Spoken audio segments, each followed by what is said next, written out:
ठीक है। और मैं ये कहूंगा, देखो मैं एक थॉट प्रोसेस पर जीता हूं, मेरे साथ बहुत मुश्किलें आई हैं, ठीक है। और मैं कहूं या कोई कंपैरिजन करूं मैं किसी से, तो कोई अर्थ नहीं है उसका। लेकिन ये हकीकत है कि शायद मुझसे ज़्यादा भी किसी के हिस्से में आई हूं, लेकिन मुझे देखना भर ऐसे पड़ता नहीं जितने लोगों को मैं जानता हूं कि जो मेरे हिस्से में आया उतना किसी के हिस्से में आया हो।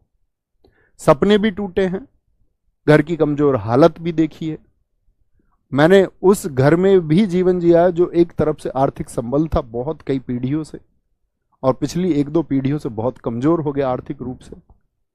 और इतना आर्थिक रूप से कमजोर हो गए कि जब हमारी बड़ी बहन जी की शादी हुई तो हम मतलब कई लाख रुपए कर्ज की स्थिति में रहे। और ऐसा नहीं कि एक दो साल रहे, लगभग 8-10 साल हम कर्ज की स्थिति में रहे। 5 बहन भाई हम पढ़ते रहे, सब कुछ अच्छा हुआ। तो मैंने जो कुछ सीखा, सिर्फ वही एक परेशानी नहीं, ना जाने कितनी तमाम परेशानियां।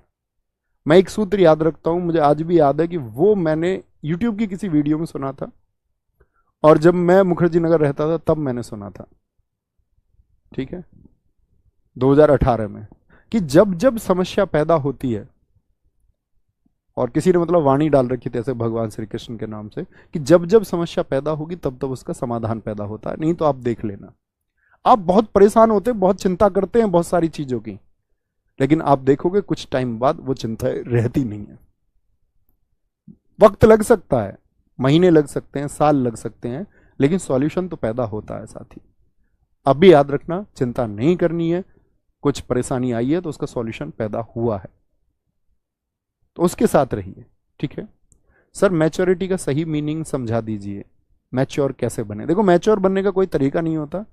मैच्योरिटी मैं मानता हूं, सबकी अलग अलग परिभाषाएं हैं, मैं जो जानता हूं, मैं मानता हूं मैच्योरिटी का मतलब है कि जब आप ये सीख जाएं कि आपको इग्नोर क्या करना है। अगर आप इग्नोर करना ये जान गए ना कि ये चीज अच्छा इग्नोरेबल है, ये चीज इग्नोर कर देनी है, इस पर ना तो कोई टिप्पणी करनी है, ना इसके बारे में किसी को कोई राय देनी है, ये खराब चीज है उसको साइड हटा देना, ये मैच्योरिटी है। सही चीजों के पक्ष में रहना है, ठीक है, विवेक से चीजों को बताना है, बेमतलब की चीजों पे क्रोध नहीं करना है, शांत रहना है, थोड़ा सॉल्यूशन खोजने होंगे, और वो आप खोजेंगे। सर लड़कियां मेकअप करती हैं, इसके बारे में यही गड़बड़ है।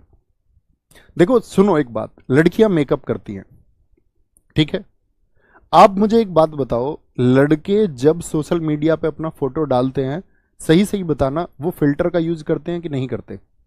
यस और नो? आप कहेंगे हाँ, तो मतलब सारे लड़के भी अपना रूप परिवर्तन करना चाह रहे हैं, जैसे वो हैं ऐसा तो लड़के भी नहीं दिखाना चाह रहे हैं। तो अगर लड़कियों ने अपने चेहरे पे कुछ लगा लिया तो इससे तुम्हें कौन सी दिक्कत हो गई? फेस तो तुम भी दूसरा दिखाना चाह रहे हो, और मेकअप बहुत तुच्छ चीज है, छोटी चीज है, फिल्टर बहुत तुच्छ चीज है, छोटी चीज है। बड़ी बात यह है कि कहीं आप अंदर से जैसे हैं, आप वैसे सामने किसी के सामने खुद को पुट करते हैं, बदल के पुट करते हो। किसी के सामने तुम कैसे हो जाते हो, बॉस के सामने तुम कैसे हो जाते हो, अपने अधिकारियों के सामने कैसे रहोगे तुम ट्रेनिंग में, जी सर, और घर जाके तुम दादा बनते हो, पड़ोसी में कोई कमजोर है उस पर तुम दादा बनते हो। तो हैं तो हम ही, और हमारा जो साथी आपका व्यक्तित्व है वो पल पल क्यों बदल जाता है। हम अपने सामने ताकत को देखते हैं तो विनम्र हो जाते हैं, जैसे ही कमजोर को देखते हैं ताकतवर हो जाते हैं। घर छोटी सी बात पे मम्मी कुछ कह दे तो लड़ते हैं, अधिकारियों के सामने जब ऑफिसर्स के सामने होते हैं तो आपकी सिट्टी पिट्टी गुल होती है। तो असल में हम ही होते हैं, और हमको ये चुनाव करना होगा। मैंने कहा ना, किसी मेकअप के चेहरे ज्यादा जरूरी है कि आप जैसे हैं वैसे दिखें अपने जीवन में। सुंदर बनने के लिए आप हर कोई प्रयत्न करता, आप भी करें और लोग करें, अच्छी बात है, ठीक है। हंसी मजाक में हम बेशक कुछ कहें, वो बात अलग है। मस्ती के लिए, मजाक के लिए हम आपस में भाई बहन हैं, सब लोग कुछ भी कह सकते हैं। स्कूटी के ऊपर हम बोल सकते हैं, मेकअप के ऊपर हम बोल सकते हैं, वो हंसी मजाक का एक विषय वस्तु है, अलग बात है। लेकिन आप इन चीजों की गहराई में सोचेंगे तो आप सोचेंगे कि हाँ, हम भी वही करते हैं जैसा दुनिया करती है। अब जैसे लड़के ये कहते हैं कि लड़कियां जींस पहनती हैं, बहुत सारे लोग नहीं पहने देते, कह रहे शॉर्ट ड्रेस पहन ली, तो आप लड़कों को सोचना होगा आप ही कौन सा भारतीय परिधान पहनते हैं। तो इस हिसाब से तो सारे लड़कों को कुर्ता पजामा पहनना चाहिए, भारतीय परिधान तो वही है, या धोती कुर्ता पहनना चाहिए। या लुंगी कुर्ता आप पहने, या और जो हमारी ट्रेडिशनल ड्रेसेस हैं, पारंपरिक परिधान है, वो हमको धारण करने चाहिए। अब लड़के तो पहनेंगे शॉर्ट्स, लड़के जींस भी पहनेंगे, लड़के फॉर्मल कपड़े भी पहनेंगे, लड़कियां पहनेंगी शॉर्ट्स और लड़कियां पहनेंगी जींस, तो क्वेश्चनेबल करेंगे उनको। ये तो गलत बात हुई ना। मतलब हम चीजों को खुद अपने जीवन में अपनाते नहीं है और दूसरों पर हम प्रश्न चिन्ह लगाते हैं। बात ये नहीं कि हम नहीं अपना, हम अपना भी लें तब भी दूसरे पे प्रश्न चिन्ह नहीं लगाना है। वो उसकी जिंदगी है, उसको जीने दो, आप अपनी जिंदगी जिए। क्योंकि जब आप दूसरे के बारे में सोच रहे हैं तो आप बंधे हुए हैं। Live with your free thoughts. स्वतंत्र जीवन अपना अगर जीना है तो दूसरे की जिंदगी में खलल देना आपको बंद करना होगा। यह सूत्र है, ये फॉर्मूला है। अगर हैप्पीनेस चाहिए, नहीं तो दूसरों की चीजों में उलझे रह जाओगे। ये वैसा करता, वो वैसा करती है, वो वैसा करता है, वो ऐसा करते हैं। उस सब से दूर जाना होगा, उस सब को इग्नोर करना होगा। यही मैच्योरिटी का लेवल है कि आप नजरअंदाज करने वाली चीजों को नजरअंदाज करते हैं।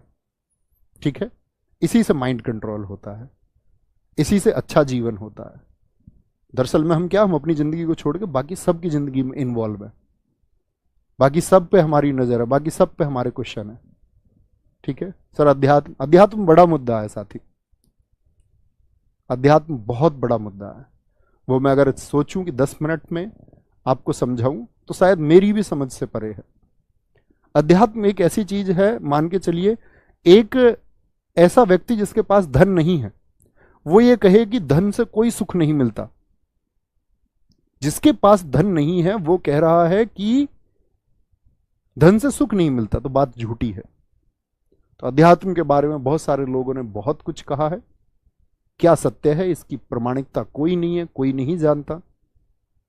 क्या परमात्मा को प्राप्त किया जा सकता है? हजारों लोगों ने हजारों प्रवचन दिए हैं, परमात्मा किसको मिले इसके बारे में कोई नहीं जानता। अध्यात्म जो मनुष्य को परमात्मा से जोड़ने का मार्ग है, वो मार्ग सच्चा भी है या नहीं है इसके बारे में कोई नहीं जानता, कोई प्रमाणिकता नहीं है। और हम अपना बहुत सारा जीवन का पार्ट इस बात में लगाते हैं कि भविष्य में क्या होगा। मैं आपसे कहता हूं कि भविष्य की चीजें छोड़ के आप अपने आज में नेक दिल ईमानदारी के साथ में आज जीना शुरू करो। अपने आज को बेहतरीन बनाओ, आने वाला कल अपने आप अच्छा होगा।